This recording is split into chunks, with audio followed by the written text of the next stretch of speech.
para la honra y la gloria de Dios. En estos momentos estamos viviendo un momento crítico en el mundo y muchos se preguntan qué es lo que viene. Bueno, acá les presento un estudio hecho de los últimos 7 años del fin hasta la venida de Cristo a recoger a sus hijos.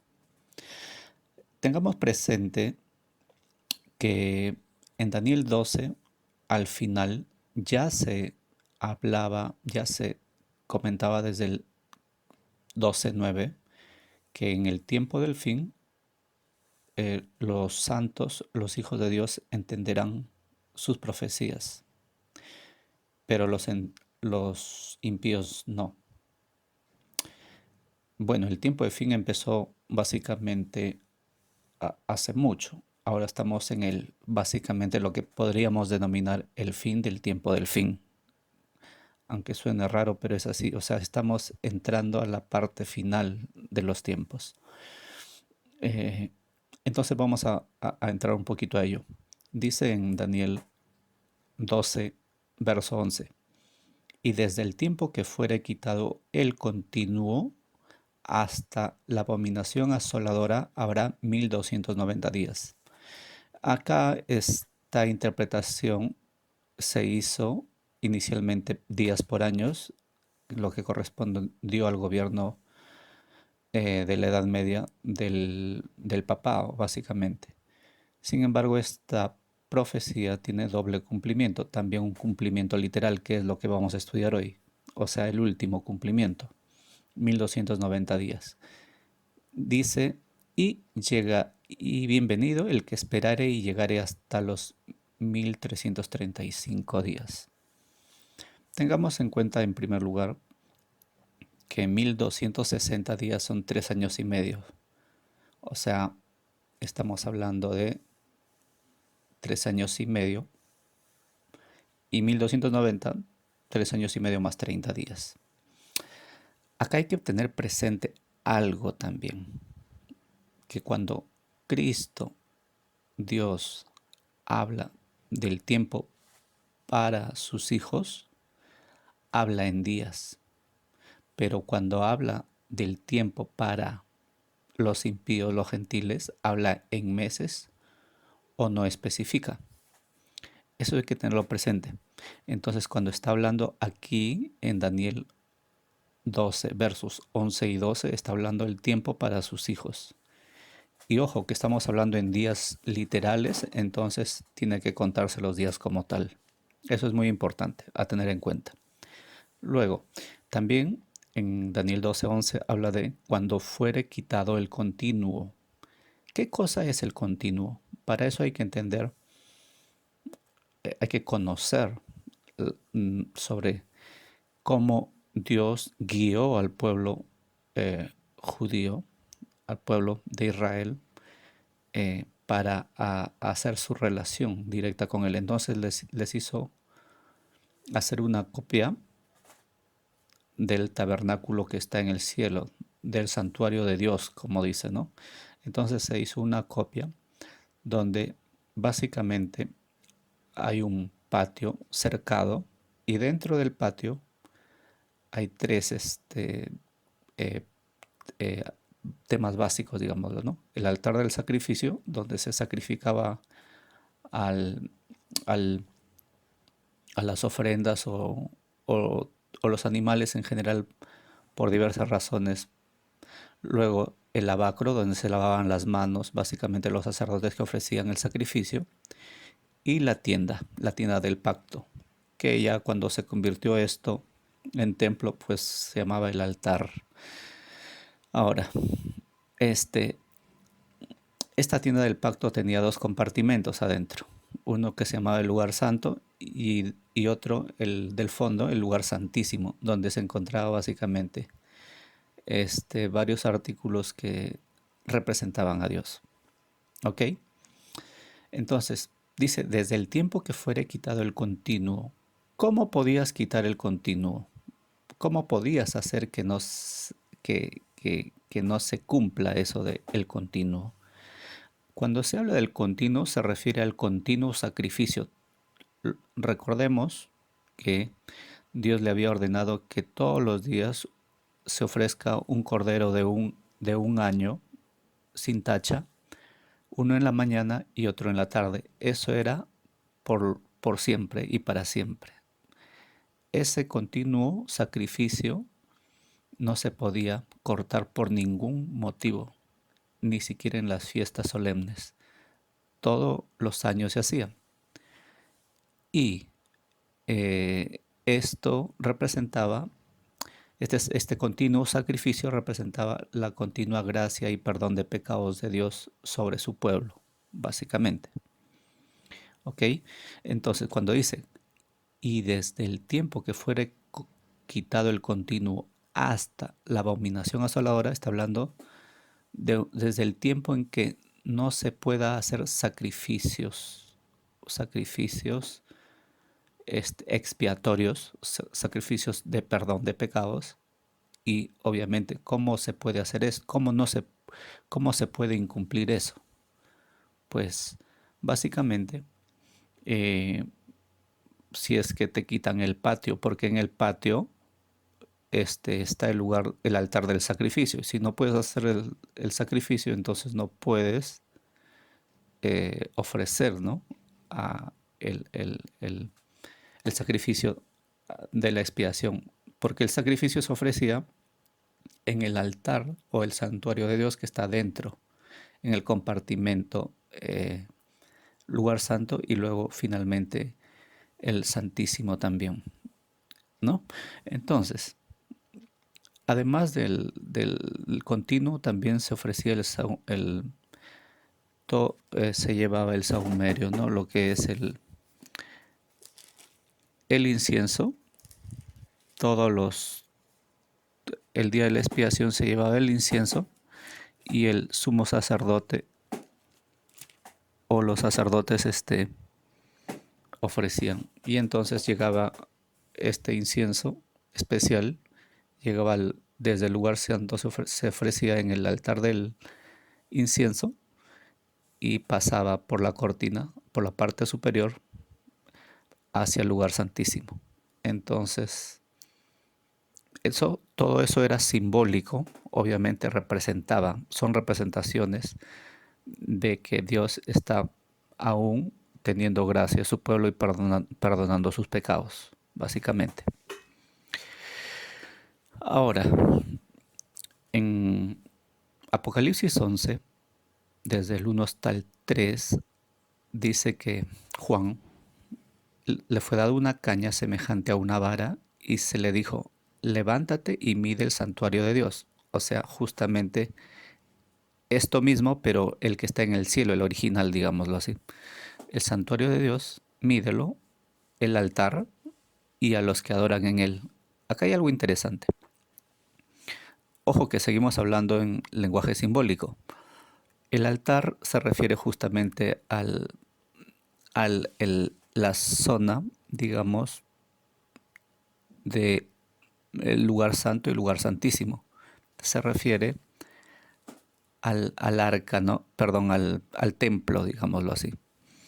Entonces, estaban adorando ahí. ¿Quiénes adoran ahí normalmente? Pues no estaba permitido entrar a ningún israelita, sino básicamente a los sacerdotes o el sumo sacerdote, básicamente. Cuando se refiere levántate y mide el santuario de Dios, se refiere a esta zona, el santo y el santísimo. Mídelo por fuera, ¿cuánto tiene? El altar del incienso, obviamente, que está dentro del santuario, y a los que adoran en él. Hay en este momento de esta escena, hay personas que están adorando en él. Ténganlo en cuenta porque eso lo vamos a explicar en un momento. Dice luego, pero deja sin medir el patio exterior. Entonces, como dijimos al inicio, todo el tabernáculo tenía un patio cercado y dentro del patio estaba, ¿qué cosa dijimos? El altar del sacrificio, donde se ofrecía el sacrificio, ¿no? Para expiar los pecados y ofrendas entre otros. El lavacro y la tienda del pacto. Entonces lo que había medido Juan en Apocalipsis 11.1 había medido la tienda del pacto. Y dentro de la tienda del pacto estaban adorando, ¿quiénes? Se entiende que sacerdotes, ¿no? Porque no hay otras personas que estén directamente con Dios. Un punto muy importante.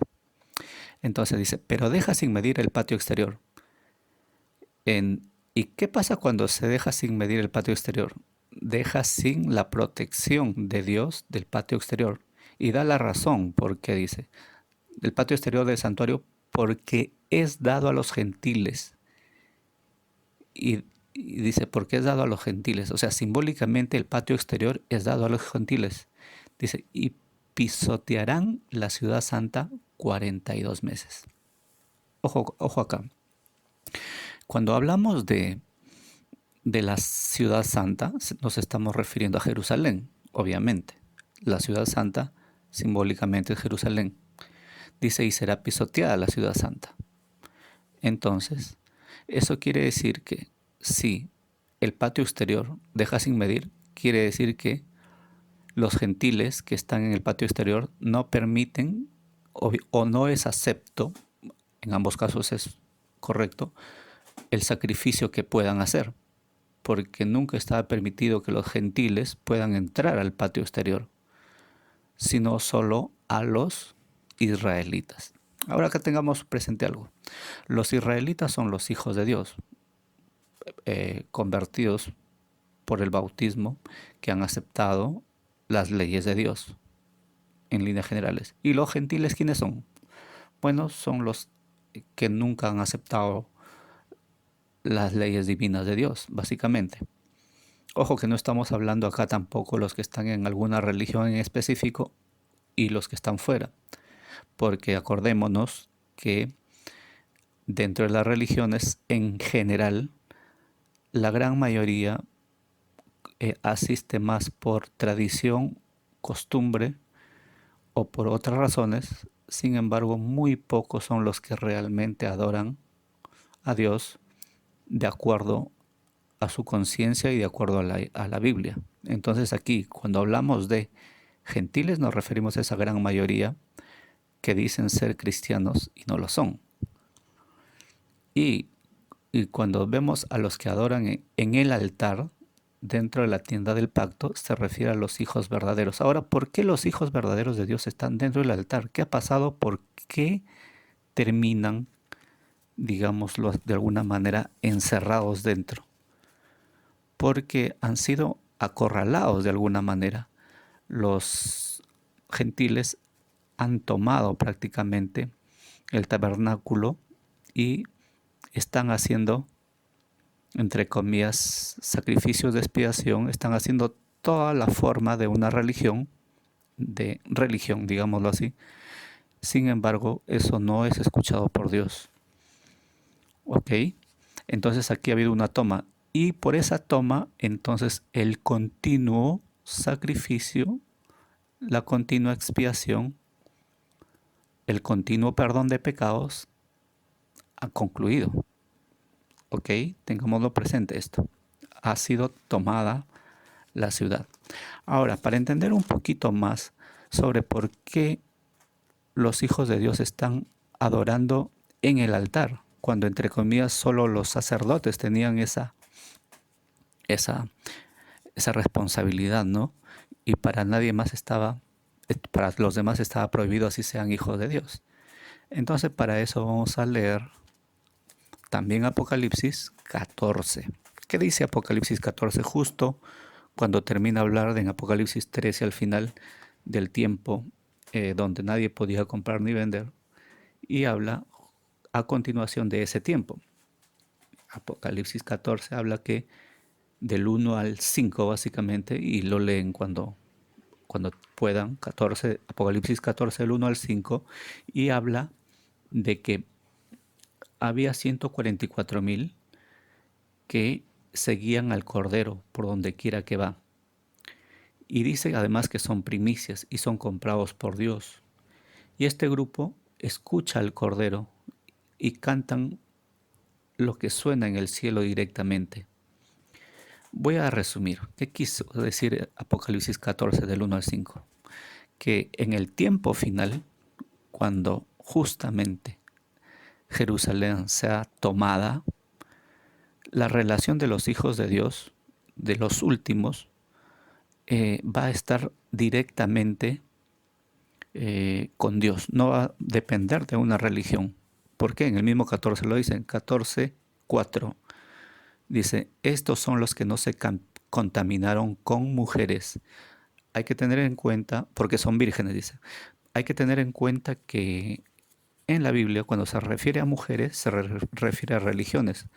Por ejemplo, dice en el Apocalipsis 12:1, una mujer 12:1, una mujer vestida de sol con la luna bajo sus pies y sobre su cabeza una corona de 2 estrellas. Se está refiriendo a la iglesia verdadera de Dios. Pero si nos vamos, por ejemplo, a Apocalipsis 17, dice, entonces vino uno de los 7 ángeles que tenían las 7 copas y dijo, ven y te mostraré el castigo de la gran ramera que está sentada sobre muchas aguas. Aquí se refiere a la iglesia falsa como una gran ramera. Entonces, cuando hablamos de vírgenes, porque no se contaminaron con mujeres, está refiriéndose al tiempo donde los hijos de Dios básicamente no estén relacionados con alguna iglesia en especial. ¿Por qué? Porque ya ha sido tomada la Jerusalén. Y Jerusalén pues representa a los hijos de Dios. Entonces han tomado el patio exterior, o sea, han tomado las cosas de Dios y están haciendo sacrificios. Obviamente no son sacrificios aceptados por Dios, pero están ahí. Y entonces los hijos verdaderos de Dios están encerrados, acorralados, pero con la protección de Dios, básicamente. ¿Correcto? Ahora,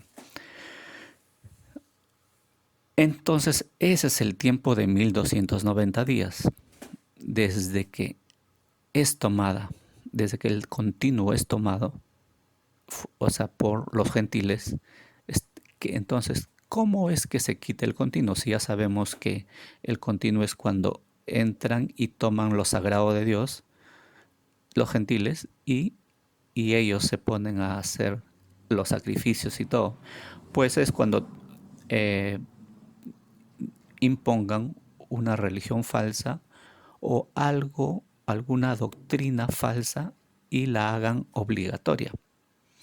Por ejemplo, muchos hablan de que se impondrá el domingo por el sábado. Podrían haber otras, ¿no? Sin embargo, está profetizado que pueda hacer esa porque en Éxodo y en Génesis, cuando se habla del pueblo de Dios, Dios le dijo, y el séptimo día guardarás. Es una ordenanza y es además un mandamiento, ¿no? De los 10, que dicho sea de paso, en algunas religiones se ha obviado o se ha vuelto muy light este tema. Estoy poniendo un ejemplo. Ojo, este, pueden haber otras, o pueden tomar las religiones e imponer una sola, como dije. Ese es el punto cuando se ha tomado. Finalmente, para resumir, es cuando no puedas ejercer tu relación con Dios mediante una agrupación religiosa, básicamente porque las reglas se han cambiado, ¿no? Se han cambiado y se han unificado con una sola religión. Ese es el tiempo de los 1290 días. Y dice, el final de los 1290 días dice hasta la abominación del asolamiento o la abominación asoladora. ¿Qué pasa? Para esto vamos a regresar a Apocalipsis 11. ¿Y qué pasa después de los 1260 días que habla de 11:3? Pues el capítulo 11 hasta el 11:13 habla que justamente este grupo es sacrificado, ¿no? Y después resucita. Este grupo final, si bien es cierto, está con Dios y tiene poderes, dice, directos de Dios para hacer, fuego sale de la boca de ellos, dice, y devora a sus enemigos incluso, o sea, hablando simbólicamente y espiritualmente. Entonces, pero llega un momento donde básicamente son físicamente muertos, digámoslo así. Pero recordemos también y tengamos la promesa clara que en Apocalipsis 14 que les comenté hace un momento, dice en el 14:4, la parte final, estos fueron comprados de entre los hombres por primicias para Dios y para el Cordero. Entonces, acá hay una muerte y puede ser una muerte física. Entonces, recordemos que en el tiempo del Pesaj o la Pascua, después del sacrificio del Cordero, pues el primer día de las primicias, que era el sábado siguiente, el día 17 del mes de Tishri, perdón, Nisan, el mes de Nisan o Aviv, como se llamaba, el 17 se hacía las ofrendas de las primicias, básicamente los primeros frutos también se le llama, ¿no? Entonces, en esa fiesta, pues se ofrecían los primeros frutos simbólicamente. Entonces, significa que habrá una resurrección especial, ¿no? Porque simbólicamente se separaba, se segaba el día anterior la cebada, básicamente, los primeros frutos, y el día domingo se cocía y se presentaba ante Dios este pan, estos primeros frutos. Entonces va a haber una muerte, es la representación de una muerte, y serán las primicias ofrecidas ante Dios. Eso no es la resurrección general de la segunda venida, acordémonos, para tenerlo en cuenta.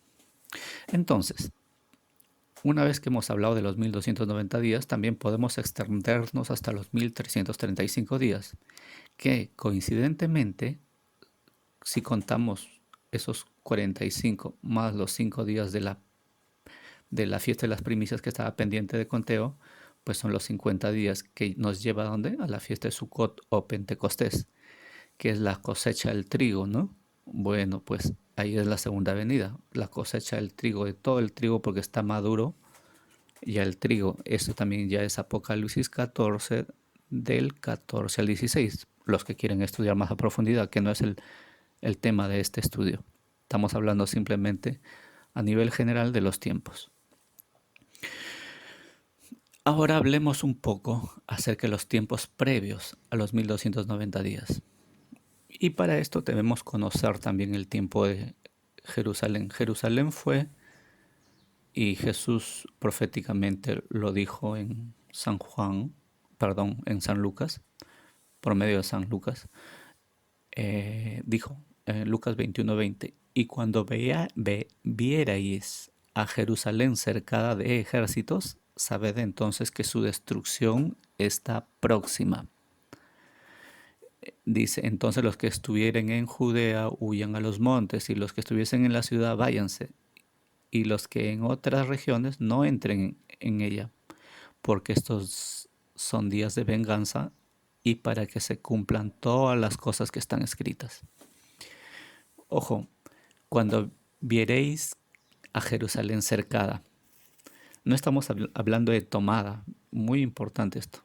Tomada es cuando fue quitado el continuo, cuando es quitado el continuo, ya lograron tomarlo, pero previamente hay un tiempo previo que es cercada. Y para eso, para conocer el tiempo, nos vamos a lo que sucedió en Jerusalén. Pues en el año 66, en septiembre-octubre, en la fiesta de las cabañas, Cestio Galo, un general romano, vino y quiso tomar la ciudad. Vino con toda la intención, pero no pudo porque, digamos, Dios no permitió que así suceda. ¿Ok? La historia es larga, pero resumámosla así. Pasaron 3 años y medio y llegaron la fiesta de la Pascua del 70. El general Tito vino nuevamente a Jerusalén y esta vez sí la tomó, y incluso se destruyó el templo y no quedó nada, piedra sobre piedra, como había profetizado Jesús. Y entonces, para este entonces había pasado 3 años y medio, que son 42 meses. Ojo al dato. Entonces, ¿qué está? Ahora sí, sabemos que estos tiempos previos son 42 meses a la toma. Y después de la toma son 1260, 1290 y 1335 días consecutivamente, uno tras otro, 1260 más 30 más 45, ¿ok? Entonces, en este tiempo donde Jerusalén es cercada, que tenemos que saber cómo es que se cerca de ejércitos a Jerusalén, ¿ok? Recordemos también que estamos hablando del tema simbólico. No estamos hablando de cerca de ejércitos físicos, sino ejércitos espirituales. Y estamos viendo una Jerusalén espiritual. Ya dijimos que en la Jerusalén están los hijos de Dios, ¿ok? No estamos hablando de gentiles, sino los hijos verdaderos de Dios. Entonces, dice, si estáis en Jerusalén, huye. Pero se está refiriendo a qué? A las iglesias, básicamente, y las ciudades. Explico en detalle. ¿Qué pasa? Dice, dijo en Apocalipsis 11 que un grupo se queda dentro de Jerusalén, dentro del templo de Jerusalén, dentro del, del altar del templo. O sea, hay un grupo especial que se queda adorando a Dios directamente. Es un grupo pequeño, ya hablamos, los 144,000 que siguen al Cordero de Dios por donde quiera que va. Un grupo especial de Apocalipsis 11 que habla de los dos testigos que profetizarán vestidos de saco durante 1260 días, dice, y daré poder a mis dos testigos. O sea, directamente Dios están profetizando, están directamente en relación con Dios. Pero hay un grupo más grande, los 144,000, que dice que siguen al Cordero por donde quiera que va y no tienen, y son vírgenes, o sea, no están en ninguna iglesia. Entonces, ¿cuál era la iglesia, digámoslo, en el tiempo de Israel? Pues el pueblo de Dios tenía su templo y, y, y cada vez que tenían las fiestas solemnes, se reunían en Jerusalén, básicamente, para todas las fiestas solemnes instauradas por Dios. Entonces, digamos que el pueblo se reunía en la iglesia, perdón, en Jerusalén. Entonces eso representa a las iglesias. Cuando tú veáis que las iglesias han sido cercadas espiritualmente por los ejércitos de quién, obviamente, ¿no? Del enemigo de antes, de hoy, el enemigo que todos conocemos, el enemigo que está descrito en Apocalipsis 12:9, ese que siempre ha perdido, ya lo sabemos. Entonces, obviamente este enemigo actúa por medio de gentiles, correcto. Entonces, cuando las iglesias sean cercadas por estos espíritus, entonces es momento de salir, dice, porque su destrucción está muy próxima. Lucas 21:20. ¿Qué señales tenemos de eso? Pues, como dijimos, si es que no se cumplen las leyes que están dichas en la palabra de Dios, que es únicamente la Biblia, entonces pues no son de Dios. Ahora, si te obligan o te incitan a no guardarlo, o de alguna manera el mundo está haciendo que voluntaria o involuntariamente no se cumplan esto, entonces atentos, porque ha llegado el momento. ¿Qué está pasando ahora en estos tiempos? Pues para empezar con esto de la pandemia global, curiosamente, ¿no? Global, no se permite reunir en los templos, ojo, y existe el toque de queda los domingos, a guardar el domingo obligatoriamente, ojo, obligatoriamente. No es, o sea, tu corazón, tu mente puede estar alabando a Dios tu día que Dios te ha dicho, pero obligatoriamente por la fuerza los ejércitos te obligan a guardar el domingo. ¿Ok? y a la vez no te permiten reunirte el día que tú quieres. El sábado, por ejemplo, ya no, porque las reuniones están prohibidas, ¿ok? Y te imponen los días que ellos creen que se deben guardar, por razones diversas, ¿no? Y esto va a ir incrementándose. Aunque ellos, como sucedió en el tiempo de la toma de Jerusalén, la destrucción de Jerusalén, pues Cestio Galo en el 66 vino con la intención de tomar Jerusalén, vino con esa intención. Pero ¿qué pasó? Se tuvo que retirar porque algunos dicen que en Egipto hubo una revuelta más grande y para el Imperio Romano era más importante Egipto y por lo tanto tuvo que irse. Flavio Josefo, por ejemplo, dice, el historiador judío romano dice que pues se avalentonaron los judíos y sufrieron bajas y como estaban rodeados los ejércitos romanos pues se retiraron, básicamente. Por una u otra razón, el objetivo siempre fue tomar Jerusalén, pero Cestio Galo no pudo y se retiró. Pero regresó, ya no Cestio Galo, sino Tito, el general Tito, y ahí sí la tomó 3 años y medio después, 42 meses, en la fiesta de la Pascua. ¿Ok? Ahí sí la tomó oficialmente. Esto es simbólico, ¿no? Simbólico, es profético ahora y se aplica para nuestros tiempos. Están sucediendo el cerco a la Jerusalén amada de Dios. Está sucediendo.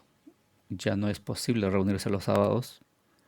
Ya es obligatorio reunirse, guardar el domingo, entre otras cosas adicionales. Sin embargo, ellos tienen los planes de hacerlo efectivo, pero Dios no va a permitir, porque Dios, por medio de otros líderes, va a hacer que esto termine, porque así está profetizado.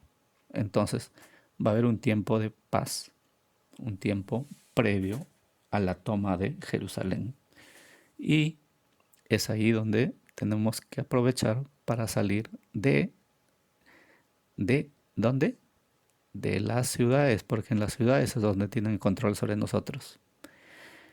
Y para eso vamos a ver un poquito nada más de la sexta trompeta, que es donde estamos viviendo en este tiempo. Para esto nos vamos a Apocalipsis 9 del 13 al 21. Aquí se describe a 4 ángeles que están protegiendo el río Éufrates. ¿Y qué era el río? ¿Sobre qué ciudad o debajo de qué ciudad pasaba el río Éufrates? Babilonia. ¿Y cómo fue tomada Babilonia? Pues el rey Ciro vino del norte, mm, desvió el cauce del río Éufrates y entró debajo a la ciudad, la invadió y la tomó.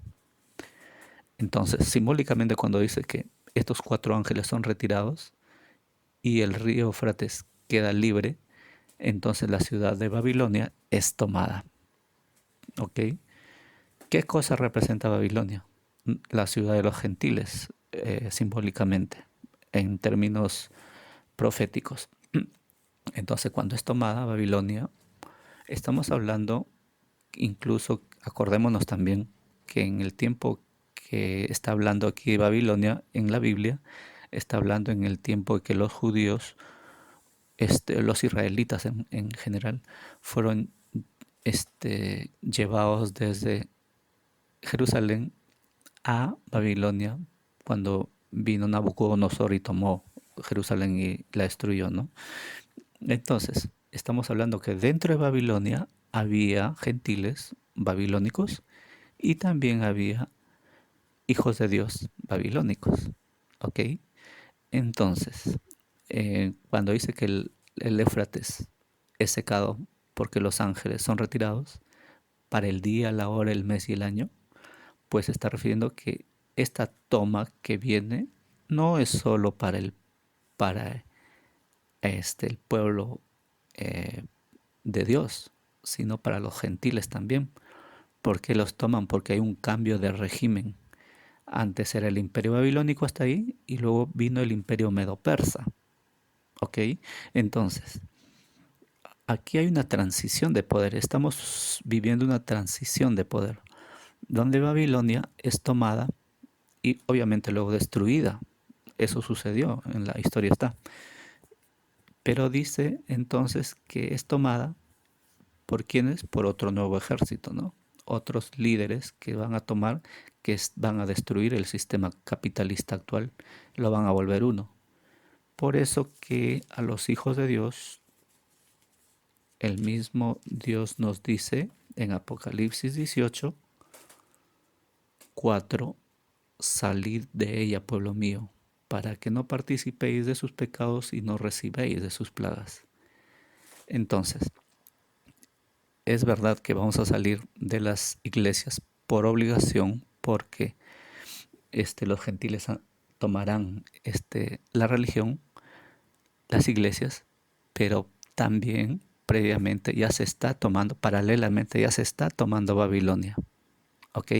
Entonces estamos entrando a una nueva fase de gobierno, así como a inicios de la Edad Media, al finales de la Edad Media pasamos de un sistema monárquico a un sistema de repúblicas, que ellos cambiaron obviamente. Y ahora estamos pasando de un sistema de repúblicas a un sistema global de gobierno mundial. Entonces, esta transición, obviamente con una religión, una política y, y una economía, ¿no? Entonces, hacia ahí vamos. Conclusión.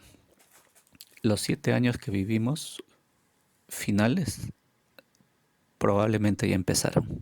Digo probablemente porque no tenemos certeza, pero los tiempos nos indican que así vamos y cuadran perfectamente. ¿Ok? Entonces tengamos en cuenta porque el tiempo para la venida de Jesús está cerca. Dios los bendiga.